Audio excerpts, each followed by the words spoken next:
Futbolda katta transfer har doim katta muvaffaqiyat degani emas. Ba'zida klublar futbolchi uchun 100 million yevrodan ham ko'proq pul to'laydi, muxlislar esa undan mo'jiza kutadi, lekin hamma narsa reja bo'yicha ketavermaydi.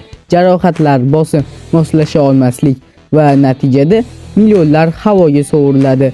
Hatto FC Barcelona, Real Madrid hamda Chelsea kabi grand klublar ham bu xatodan qochib qutula olmagan. Bugun biz top 5 rubrikamizga qaytamiz. Demak, bizda bugun top 5 ortiqcha pul ketgan futbolchilar. Tayyor bo'lsangiz videoga like bosib, kanalga obuna bo'lib qo'yishni unutmang. Unda biz boshlasak ham bo'ladi.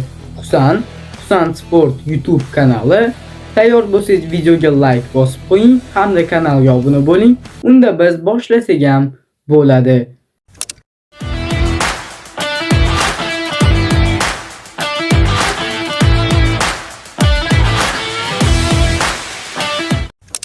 Demak, bizda 5-o'rinda Usmon Dembele va uning Borussia Dortmunddan Barselonaga o'tgan transferi. Usmon Dembele 2017-yilda Barselonaga Borussia Dortmunddan 100 million yevrodan ortiq pulga sotib olindi. U juda yosh, tezkor, iqtidorli futbolchi edi. Barselona uni Neymar o'rnini to'ldiradi deb o'ylagan. Ammo Dembele faoliyati davomida juda ko'p jarohatlar oldi. Ba'zi mavsumlarda u deyarli yarim mavsumni ham hattoki jarohatda o'tkazib yubordi. Shunga qaramay u ba'zi yaxshi o'yinlar ham ko'rsatdi, lekin narxiga qaraganda barqaror o'yin ko'rsata olmadi. Oxir-oqibat unga to'langan 100 million yevroni oqlamay 2023-yil yozida Paris Saint-Germain safiga borib qo'shildi. 4-o'rinda 2021-yil Interdan Chelseaga 115 million yevro evaziga o'tgan Romelu Lukaku.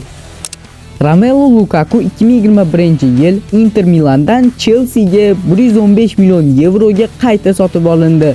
Bu klub tarixidagi eng qimmat transferlardan biri edi. Interda u ajoyib o'yin ko'rsatib, jamoani chempion qilgan edi. Shuning uchun Chelsea muxlislari undan juda katta natijani kutishgandi. Ammo London klubiga qaytgach, hammasi boshqacha bo'ldi. Uning o'yinlari barqaror bo'lmadi va hatto intervyusida Interga qaytishni xohlashini aytganini katta shov-shuv sababi bo'ldi.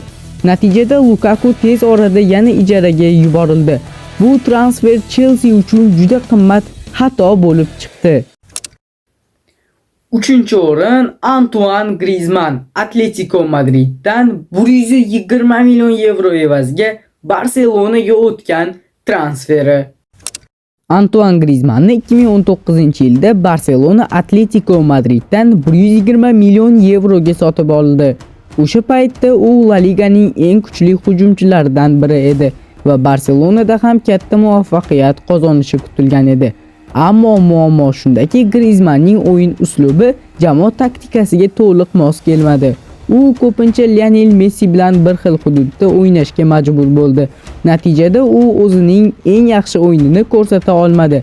Bir necha mavsumlardan keyin Barselona moliyaviy muammolar sabab uni yana eski klubi Atletico Madridga qaytarishga majbur bo'ldi. Bu transfer ham klub uchun katta moliyaviy zarar bo'lib chiqdi. 2-o'rin Eden Hazard Chelseadan Real Madridga 100 million yevrodan ko'p pul evaziga o'tgan transferi. Real Madrid 2019-yilda Chelseadan Eden Hazardni 100 million yevrodan ortiq pulga sotib oldi. O'sha paytda u dunyoning eng kuchli futbolchilaridan biri edi va ko'pchilik uni Cristiano Ronaldo ketganidan keyin Real Madridning yangi lideri bo'ladi deb o'ylashgan. Lekin Madriddagi faoliyati umuman kutilgandek bo'lmadi. Hazard ketma-ket jarohatlar sabab ko'p o'yinlarni o'tkazib yubordi. U maydonga tushgan paytlarda ham avvalgi formasida ko'rinmadi. Natijada 4 mavsum davomida u juda kam gol urdi va jamoaga katta ta'sir ko'rsata olmadi. Oxirida klub bilan shartnomasini bekor qilindi va Hazard hatto kutilmaganda futbolchilik faoliyatini ham erta yakunladi. Shu sabab ko'pchilik bu transferni Real Madrid tarixidagi eng omadsiz transferlardan biri deb hisoblashadi. Va nihoyat 1-o'rin Filipe Coutinho 2018-yili Liverpooldan 135 million yevroga Barselonaga transferi. 2018-yilda Barselona Liverpooldan Filipe Coutinhoni taxminan 135 million yevroga sotib oldi. O'sha paytda bu klub tarixidagi eng qimmat transferlardan biri ham edi. Barselona muxlislari uni Neymar ketgandan keyin jamoaning yangi yulduzi bo'ladi deb o'ylashdi. Ammo Coutinho jamoaning to'liq o'yin uslubiga moslasha olmadi. U ko'pincha o'zining eng yaxshi ko'rgan pozitsiyasida o'ynamadi va o'yinni ham barqaror bo'lmadi. Eng qiziq tomoni shundaki, keyinchalik u Bavariyaga ijaraga o'tib, Chempionlar Ligasida aynan Barselonaga qarshi o'ynaydi. O'sha mashhur 8-2 hisobdagi o'yinda Coutinho hattoki 2 ta gol ham uradi. Bu esa Barselona muxlislari uchun juda og'riqli vaziyat bo'ldi. Oxir-oqibat klub uni arzonroq narxda sotishga ham majbur bo'ldi.